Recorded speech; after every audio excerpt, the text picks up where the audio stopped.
Un giovane cammello è stato ritrovato ucciso a coltellate a Ovolda, dopo un furto fallito avvenuto mesi fa, ma rimasto nascosto fino a oggi. Io sono Matteo e ti ringrazio per essere qui sull'Isola Informa. Se vuoi che i colpevoli di storie gravi come quella di Ovolda vengano trovati puniti, sostieni il canale con un like e iscriviti. È così che possiamo dare voce a queste vicende. Una storia che scuote tutta la Sardegna. Il caso risale a marzo, quando qualcuno avrebbe tentato di rubare il piccolo cammello dell'allevatore Michele Ladu. Il furto non è andato a buon fine e l'animale è stato trovato poco dopo quasi squartato. Una vicenda rimasta per mesi chiusa negli atti delle indagini, senza che da Ovolda trapelasse nulla.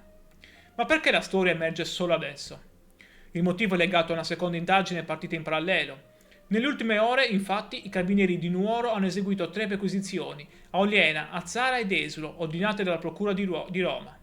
Gli indagati sarebbero coinvolti nelle minacce di morte rivolte all'attivista animalista Enrico Rizzi, dopo le polemiche sul carnevale di Ollolai.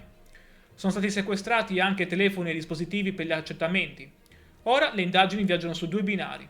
Da una parte le minacce contro Rizzi, dall'altra chi ha ucciso il cammello a Vodda e perché. Intanto nell'allevamento di Ladu c'è un nuovo arrivo. Enrico, il cammello che ha preso il posto del giovane esemplare ucciso. 2 vicende diverse, ma che raccontano lo stesso clima di tensione attorno ai cammelli presenti nei carnevali della Sardegna. Questa storia lascia davvero il segno. Se vuoi che continui a raccontarti cosa accade nella nostra isola, lascia un like e iscriviti. Raccontami, cosa ne pensi dell'uccisione del povero cammello?